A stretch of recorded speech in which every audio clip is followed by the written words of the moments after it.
अरे भैया छोड़ो इस साइकिल को, ये साइकिल तो मैं ही लूंगा।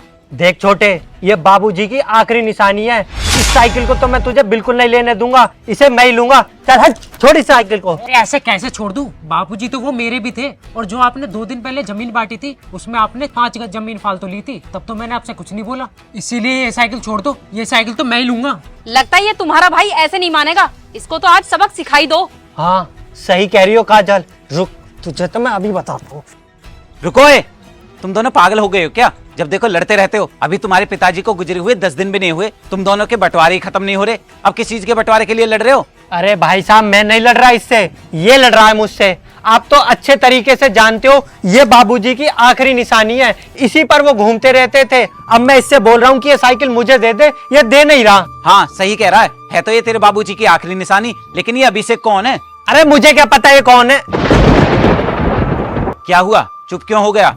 ये तेरा सगा छोटा भाई तेरे बाबूजी की निशानी नहीं है? अरे इस बेजान चीज के लिए तो तुम दोनों भाई आपस में लड़ रहे हो, ये तो तुम दोनों को दिखाई दे रही है, लेकिन तुम दोनों भी तो अपने माँ बाप की जीती जागती निशानी हो। ये तुम दोनों को दिखाई नहीं दे रहा है? अरे शर्म कर लो, कुछ शर्म। अरे एक बार तुम दोनों जरा शांत दिमाग से सोचो।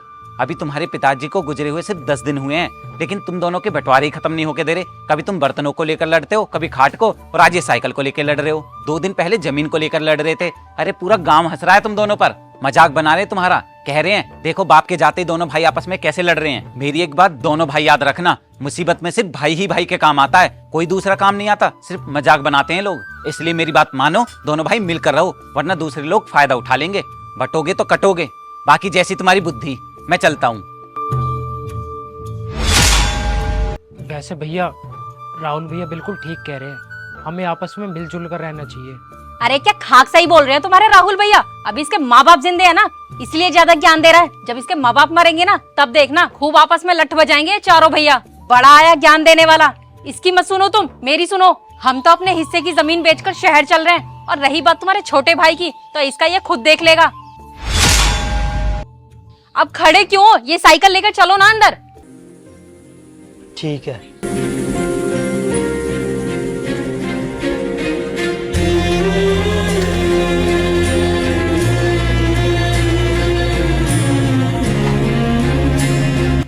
अरे राहुल भाई कहाँ हो? अरे गुड्डू भाई आओ बैठो। यार बैठने का समय नहीं है। क्या हुआ? मेरी बीवी की तबीयत बहुत ज्यादा खराब है। डॉक्टर ने बोला 4-5 दिनों के लिए भर्ती करना पड़ेगा हॉस्पिटल में, और बोल रहा है कमजोरी भी बहुत है मेरी बीवी को, इसलिए बोतलें भी चढ़ेंगी। तो राहुल भाई आप मुझे कुछ दिनों के लिए 10,000 रुपए दे सकते हो क्या? अरे भाई 10,000 रुपये तो नहीं है मेरे पास, मूली बेच कर आया हूँ 3,000 रुपये की, वो कर देता हूँ मैं आपको। देखो मैंने तुम्हारे फोन में ट्रांसफर कर दिए हैं, बाकी पैसे तुम किसी और से उधार ले लेना।